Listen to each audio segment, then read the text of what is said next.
বালি পাচারের তদন্তে একসঙ্গে 22 জায়গায় তল্লাশি। কোথায় গেছে বেআইনি টাকা? কার কার পকেটে গেছে? কালো টাকা কিভাবে সাদা হয়েছে? এই সব প্রশ্নেরই উত্তর খুঁজতেই সোমবার কাকভোর থেকে রাজ্য জুড়ে অভিযান চালালো কেন্দ্রীয় এজেন্সি ইডি, সঙ্গে কেন্দ্রীয় বাহিনী। স্কুলের নিয়োগ দুর্নীতি থেকে পুরো নিয়োগ এবং কয়লা পাচারের তদন্তের পর এবার রাজ্যে বালি পাচারের তদন্তেও নামলো এনফোর্সমেন্ট ডিরেক্টরেট।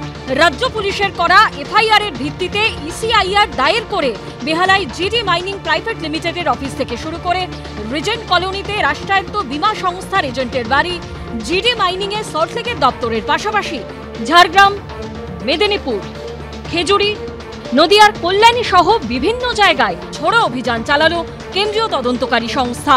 ইডি সূত্রে দাবি, বৈধ বালি খাদান থেকে বেআইনিভাবে বালি পাচার হয়েছে। বালি খাদান লিজ নিয়ে সেখান থেকে নির্দিষ্ট পরিমাণের থেকে বেশি বালি তুলে চড়া দামে বিক্রি করা হতো। ভুয়ো চালান বানিয়ে ও তা দিয়ে বৈধ নথি তৈরি করে পাচার করা হতো বালি। এভাবে সরকারের কোটি কোটি টাকা রাজস্ব লুট করা হয়েছে বলে ইডির অনুমান। সব টাকা ভাইপোর কাছে পৌঁছাচ্ছে এবং এসপিরা সব টাকা তোলার দায়িত্ব আছে, আইসিরা সব কাজ ছেড়ে এই বালির কাজ করছে। সোমবার ভোরে কেন্দ্রীয় বাহিনীকে নিয়ে বেহালার জেমস লং সরণিতে পৌঁছয় ইডি। এই কোম্পানি পূর্ব পশ্চিম বর্ধমান, মেদিনীপুর, এছাড়াও জানা যাচ্ছে যে উত্তর দিনাজপুর, সেখানেও এদের বেশ কিছু কাজ হয়েছে। এদের তরফ থেকে সরকারিভাবে দেখানো হয়েছে যে এদের বেশ কিছু বালির মাইনিং করার বা যেখান থেকে বালি খাদান থেকে তারা বালি তোলেন সেরকম বেশ কিছু জায়গা রয়েছে। তার মধ্যে বাঁকুড়ায় প্রায় 2টি এবং ঝাড়গ্রামের প্রায় 3টি জায়গা থেকে তারা বালি সেখান থেকে নেন এবং সেগুলো সরকারিভাবে হয়, সেগুলো বৈধভাবে হয় বলে তাদের দাবি থাকলেও সেটাই সন্দেহের তালিকায় রয়েছে। এখানে জিডি মাইনিং প্রাইভেট লিমিটেডের রেজিস্টার্ড অফিস, কিন্তু তল্লাশিতে এসে ধাক্কা খান ইডির আধিকারিকরা।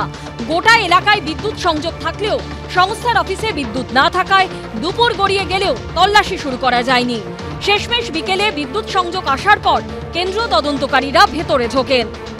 রিজেন্ট কলোনির বাসিন্দা রাষ্ট্রায়ত্ত বীমা সংস্থার এজেন্ট সঞ্জীব বয়েজের বাড়িতেও হানা দেয় ইডি।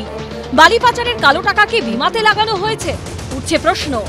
সঞ্জীব বয়েড, যিনি একটি রাষ্ট্রায়ত্ত বীমা সংস্থার এজেন্ট, যার ঠিকানা রয়েছে ঠিক 2/87 Regent colony, 2nd floor, Kolkata 7,40,000। এই মুহূর্তে তাকে জিজ্ঞাসাবাদ করা হচ্ছে।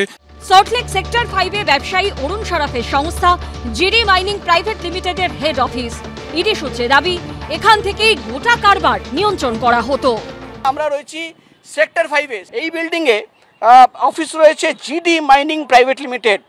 অরুণ সরাফ বলে একজন ব্যবসায়ী, তার এই সংস্থা এবং এই সংস্থার অফিসে ইডি আধিকারিকরা তল্লাশি অভিযান চালাচ্ছেন।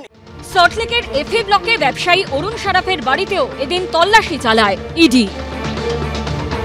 মেদিনীপুর শহরে যমুনাবালি এলাকায় বালি ব্যবসায়ী সৌরভ রায়ের বাড়িতেও অভিযান চালায় ইডি। ঝাড়গ্রামের গোপীবল্লভপুরে 6টি জায়গায় এদিন তল্লাশি চালায় ইডি। যে কেসে ওরা তদন্ত করছেন তাই নিয়ে কোনো মন্তব্য করছি না, কারণ যেটা জানি না, যার সঙ্গে দলের সম্পর্ক নেই, এসব ব্যাপারে বলতে পারবো না। বাট এই গতিবিধির টাইমিংটা এতটাই এক্সপেক্টেড যে এই গতিবিধিটা ডায়ালুটেড হয়ে যায় মানুষের কাছে। বালির গভীরে কি লুকিয়ে আছে? রাঘব বোয়ালদের খোঁজকে মিলবে? প্রকাশ সিনহা, আবির দত্ত ও প্রবীর চক্রবর্তীর রিপোর্ট, এবিপি আনন্দ।